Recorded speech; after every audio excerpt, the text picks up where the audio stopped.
તમને મેં હમણાં એટલું સમજાવ્યું આ તાલીમ કેમ્પની અંદર કે આરઆરટી કોને કહેવાય, આરટીએસ કોને કહેવાય, આરટીએસ કે આરઆરટી અરજી કોને કહેવાય, અપીલનો પ્રથમ કેસ કોને કહેવાય, ચુકાદાથી નારાજ હોય તો કલેક્ટરમાં તમે રિવિઝન માટે ગયા, રિવિઝનને રિમાન્ડ કોને કહેવાય, અને એ ચુકાદાની સામે અપીલનો પાછા જાઓ છો SSRDમાં, ત્યાંથી પાછી રિમાન્ડ લાવો છો કે રિવિઝન ત્યાં ચલાવો છો એટલે હુકમ લાવો છો. આ વસ્તુ મેં તમને સમજાવી દીધી, રિવિઝન, રિમાન્ડ, અપીલ વગેરે. હવે આવા કોઈ પણ કેસનું ડ્રાફ્ટિંગ કેવી રીતે કરવું, ડ્રાફ્ટિંગ જ નહીં, એવું ડ્રાફ્ટિંગ કરો કે ભલભલા ફિટ થઈ જાય. આજ માંગુકિયાભાઈ બેઠા છે, કેમેરો તમારી સામે લઈ ગયો આખો, કાંઈ આગળ આવી જાઓ. માંગુકિયાભાઈ જે છે એને 6 મહિના પહેલા કેસની ખબર નહોતી પડતી. આરઆરટી આરટીએસ તો છોડો, આ માણસને એ ખબર નહોતી પડતી કે 7 નંબરના પાનિયામાં હક અને અધિકાર કોને કહેવાય, નોંધ છોડો, નોંધો કોને કહેવાય. એમને આરટીએસ કેસની વિલંબ માફી કરાવી, અપીલ કરાવી, એટલું જ નહીં, એટલો તૈયાર કર્યો એને, એની પોતાની જાતે બધું લખ્યું. 6ઠ્ઠી વખત તાલીમ કેમ્પમાં આવ્યા છે. 3જી વખતમાં જેને મને કીધું કે આ કેસનું હવે હું ડ્રાફ્ટિંગ બનાવું છું, એનું ડ્રાફ્ટિંગ બનાવ્યું. એટલું તો કોઈ પણ વકીલે કરી દઈએ, હાલો વકીલે કરી દઈએ, પણ આને એવી તૈયાર કરી કે પ્રાંતે બોલાવીને હુકમ કર્યો અને કીધું કે જો આમાં નોટરીને વકીલને ફિટ કરી દઈશ FIR કરીને. શું કીધું તમારા મોઢે બોલો? નોટરી વકીલે કે આ બધા આમાં ફિટ થઈ જાય FIR કરીને. આટલા ઝાડા થાય, ફાર્ગોલેક ટેબ્લેટ ખવડાવી દેવાની, બરોબર? ડબલું હાથમાં રહેવું જોઈએ, નવરો થવો જોઈએ નહીં. તમારા હાથમાં એક ક્લુ આવી જાય ને કે આને ફિટ કરી ગયા, એની પર FIR થાય, આ ખબર પડવી જોઈએ. માત્ર ધમકી નહીં, કલેક્ટર એમને બોલાવી ન કે ડેપ્યુટી કલેક્ટર કે હું FIR નો હુકમ કરું છું, એ નોટરી ને, એ એક્ઝિક્યુટિવ મેજિસ્ટ્રેટ છે. અને આવો કેસ આવી જાય ને સમાધાન કરી લેવાનું. અહીંયા બેઠા બેઠા સમજાવતો હતો ને કે એક દી જેલમાં જવું પડે, તૈયારી રાખવાની, બેસી જવાનું, બરોબર? એટલે આવા કેસમાં સમાધાન કરી લેવાનું, સામે વાળાને રીઢો નહીં થવા દેવાનો. FIR થઈ જાય, એક દી ઉપાડી મારો દીકરો પછી રીઢો થઈ જાય. બીક આવે ને જ્યારે પતાવટ કરી લેવાની. આપણું હિત આપણે શું જોઈએ છે? મિલકત જોઈએ છે, કજિયો જોઈએ છે? મિલકત જોઈએ છે. મિલકત આવી ગયું, સજા નથી દેવડાવી. લેન્ડ ગ્રેડિંગ હું તો કહું છું, મિલકત લઈ લેવાની, આપણે સજા નથી દેવડાવી. સમાજ સુધારક આપણે એવડું મોટું નથી થવું. તમારે તમારી ભાણાને માખી ઉડાડી દો, ઢાળ મળે દોડી લેવાનું, પાછો ચડાણ આવી જાય. ઢાળ મળે ત્યારે શું કરો? દોડી લ્યો, બીજું ચડાણ આવે પાછું અઘરું પડે, ગાડી પાછી પડે.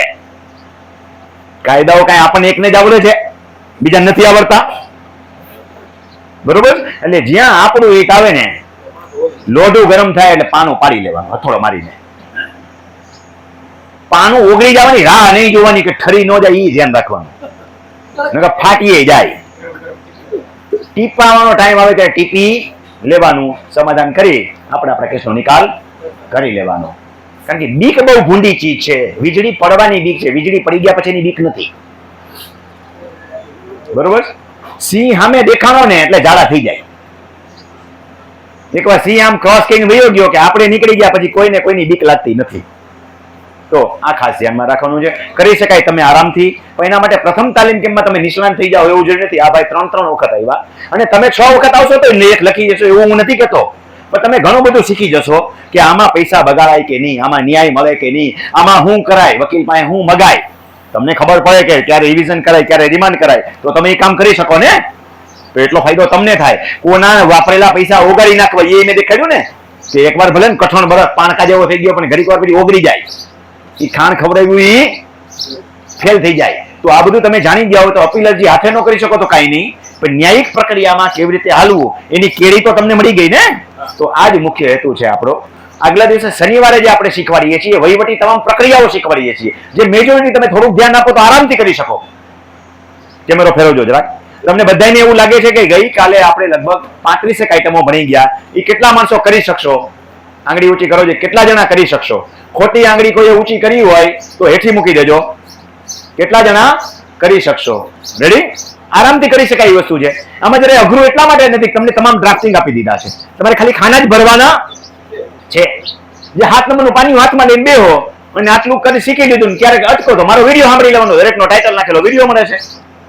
અને વધારે ડિટેલ્સ એના આધારે જયારે કઈ કેસ થાય એની જ અપીલો થશે ને, એમાં નવા ક્ષતિ સુધારણા મેં શીખવાડી દીધી કે 135 ડી હોય તો ક્ષતિ સુધારણા કેવી રીતે કરવી. એમાં કઈ અપીલ અરજી કેસ કરવાના થતા નથી.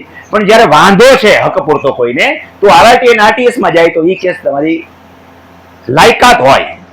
જો મારા તાલીમ કેન્દ્રમાં વારંવાર આવ્યા છો તો તમે આરામથી કરી શકશો, અને નહીં આવ્યા હો તો પણ લાભ તો છે જ. કે એ પ્રક્રિયાનો રસ્તો તમને મળી ગયો. બીજા નંબરમાં દૂરવાળા વિડીયો સાંભળે છે એના માટે ચોખવટ કરું છું. તમે બેઠા છો એ બધાને તો ખબર જ છે કે રૂપિયા શું આવી જાય છે. હા, ઓલી આઈસ્ક્રીમની રકમ મને લાગે છે આવતા આવતા જાજી આવી જાય. ફીની રકમ 22,000 થાય, આઈસ્ક્રીમ રકમ 5,000 થઈ ગઈ. આવતી વખતે જો જરાક મજૂરી કરીશ તો 20,000 ઈ થવા જોઈએ. બરોબર. તો એક વખત આવ્યા, બીજી વખત ફી દઈને આવ્યા, ત્રીજી વખત આવો છો તો 1,050 ભરીને આવો છો, જે ખર્ચ કરતા ઓછી રકમ છે. તો બહાર બેઠેલા માણસો માટે આ શબ્દ બોલું છું, તમારા માટે નથી બોલતો, કારણ કે વિડીયો તો આખા ગુજરાતમાં જ હશે. તો એને ખબર પડે કે રમણીકભાઈના તાલીમ કેમ્પની અંદર કમાવા માટે થઈ અને તમે આવો એમ નથી કહેતો, તમારા હિતાર્થે બીજી ને ત્રીજી વખત આવો તો તમને ફાયદો થાય. આવું જેટલા લોકો માનતા હોય આંગળી ઊંચી કરો જી, કે બીજી કે ત્રીજી વખત આવવાથી મને ફાયદો નથી, રમણીકભાઈ નુકસાની છે, પણ હું કે નુકસાની માનતો જ નથી. હું જે હિત લઈને બેઠો છું, જે એમ લઈને બેઠો છું, એમાં મને ફાયદો છે કે જે પૈસો અહીંથી આવે છે એ બીજી જગ્યાએ વપરાઈ જાય છે અને આપણું બધું હરભર થઈ જાય છે. આવા વાળા માણસો સુરત થી પણ 5-5, 6-6 વખત આવ્યા છે. અબજોપતિ માણસ મારા વિજયભાઈ, જેને મેં ટ્રસ્ટી તરીકે લીધા છે તમારા સુરતના, આવો તેને જ ઉતારો કર્યો હતો. ઈ માણસ એટલો ઈમાનદાર છે કે એને બધા વિડીયો જોઈ અને તમામ પ્રોપર્ટીમાં દરેક જગ્યાએના વકીલ છે. જેમ કોર્પોરેશનના વકીલ હોય ને, ખબર છે ને, સરકારી વકીલો અલગ અલગ હોય, એમ ઈ ભાઈને અમદાવાદમાં એના વકીલ છે, સુરતમાં વકીલ છે, ધોલેરા બાજુ એની પ્રોપર્ટી મૂળ જગ્યાએ છે, ન્યાયના વકીલ છે. બધી પ્રોપર્ટી કીધી કે રમણીકભાઈના વિડીયોમાં મેં આટલું જોયું છે, આટલા આટલા ચોખ્ખા કરીને. એડવોકેટ એમ કે આની કઈ જરૂર નથી. તો કે એની કઈ જરૂર છે કે નહીં, હું તને ફી આપું છું, તું કહી એટલું પૂરું. એ અબજપતિ માણસે એની લગભગ 70 થી 80 ફાઇલો હયાત પ્રોપર્ટી વાળી બધી ચોખ્ખી કરી. પછી એને એમ થયું કે રમણીકભાઈને મળવું છે, ત્યારે એ માણસ અહીંયા આવ્યા. એની ઈમાનદારી જોજો. પહેલો મારો પરિચય, મારો શબ્દ તો પેલા કરોડપતિ માટે એ મારી સેવા ગરીબ માણસ માટે થઈ છે. એને મારા વિડીયો સાંભળેલા એટલે આવ્યા 50 લાખની ગાડી લઈને. અરે ડ્રાઈવર હતો, ડ્રાઈવરની ફી પૂરી ભરી દીધી, મને કીધું નહોતું. 4500 2 વાર ભરી દીધા, 9,000 રૂપિયા ભરી દીધા. મને એમ કે આવે છે તો ભરે છે, ગાડી આવે છે મળી. પછી મેં પૂછ્યું કે આ કોણ છે, કે ડ્રાઈવર છે. એને ડ્રાઈવરને કીધું તું આ દે એમ. ભલે ને બે તો શીખવાય કે ડ્રાઈવર છે. મેં તો એના 1000 જ ભરો ને, એના પૂરા નથી ભરવા. કે ના મારે બીજા આપવા છે. પછી અહીં બેઠા હતા, એમને ડિક્લેર કર્યું કે 11,000 રૂપિયા મારા. પછી હર વ્યક્તિ મને કીધું કે આ બધું આટલું સુધાર નાખો. હું હર વ્યક્તિ કરીશ, મેં બહુ ધ્યાન ન દીધું. એને લાગ્યું કે પ્રોજેક્ટર વસાવવું જોઈએ.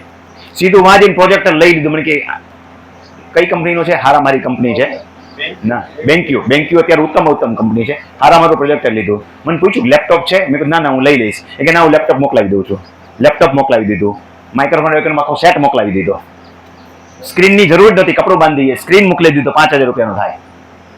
આખો સેટ મોકલાવી દીધો. બીજી વખત મારું ગળું બેસી ગયેલું જોયું એને વિડીયોમાં. કાયમ બેસી જાય છે. આજે જોજો ને 50% ફેર પડી ગયો છે. કાલે તો બેટરી હાવ બેસી ગઈ છે. આઈબીએસ 24 કલાક પછી આવે. એ કે રમણીકભાઈ ગળા નથી ઢેડવાન થતા. આ માઇક્રોફોન એમ્પ્લીફાયર બધું રહ્યું ને એ આખો સેટ કરાવી દીધો. હારા મારો લેવાનો કે આવું જાનો, આપણે સસ્તો લેવા જાય ને થોડોક. હજી આ લીધો તો નારાજ હતા. મને કે મોટો સેટ લ્યો, 1000 માણસ સાંભળે એવડો હોવો જોઈએ. એવડી આપણે જરૂર નથી, આપણે 1000 માણસ થવાની નથી. મને કે ભવિષ્યમાં થાય તેથી કામમાં આવે. મેં કીધું આટલું ઘણું. એને જ કીધું તું કે તમે એકદમ મોટો એમ્પ્લીફાયર વાળો સેટ લ્યો. આટલું બધું પૂરું થયું. પછી એક જ વખત પછી એની એક ફાઇલમાં લોચો હતો. એને આ બેઠા બેઠા મને પૂછી શકતા હતા અને હું જવાબે દેતો એને. એને કીધું રમણીકભાઈ ટાઈમ છે, આ દિવસે હું આવું છું. એ દિવસે આવ્યા, એની ફાઇલનો હિસાબ કર્યો, અપીલની તારીખ હતી. મેં કીધું આટલા મુદ્દા ડિફેન્સમાં લેજો. પછી વયા ગયા. ભૂમિપૂજનના દિવસે આવ્યા ત્યારે મેં પૂછ્યું કે ઓલા કેસનું શું થયું? કે નિરાતે વાત આજ બીજા હેતુથી આવ્યો છું. આપણે બધા છે ને 4-4 વખત આવીએ છીએ, એકને એક વિષય લઈને મફત પાછા કોરા આવીએ છીએ. ઓલા આટલા પૈસા ખર્ચ્યા છે ને તો ગેરલાભ નથી લીધો, એમ દેખાડવા એ માંગુ છું. ભૂમિપૂજનના દિવસે ભૂમિપૂજનનું જ કામ, બીજું કામ નહીં. એના માટે કે હું બીજો દિવસ પાછો આવીશ. પાછા આવ્યા મારી પાસે. તેથી કેસ જઈ દીધો. આ વખતે પ્રવાસમાં નીકળ્યો ત્યારે મેં પૂછ્યું કે હમણાં 15 દી પહેલા તારીખ થઈ શું થયું? મને કે આજ તમે મારા મહેમાન તરીકે આવ્યા છો. મેં કહ્યું લેવો ને ફાઇલ જોઈ દો, આપણે નવરા બેઠા છીએ. કે નહીં, આજે આપણે તમારી ઘરવાળી મારી ઘરવાળી બેઠા સત્સંગ જ કરવો છે. ટેન્શન વાળી કોઈ વાત કરવી નથી. રજવાડું બંગલો હતો મને ફાર્મ હાઉસમાં. આખો દિવસ બેઠા કેસ ફાઇલ ન દેખાડી. મને કે હું રાજકોટ આવીશ સુરતથી. આને નીતિમત્તા કહેવાય કે પૈસા દીધા પછી ગેરલાભ લેવાનો થતો નથી. અને કેટલાક એવા છે 1000 દીધા પછી રમણીકભાઈને ખરીદી કેમ લીધા હોય? હા, મારો હક અને અધિકાર બને. આટલો ફરક છે માણસોમાં, આટલો ફરક હોય છે.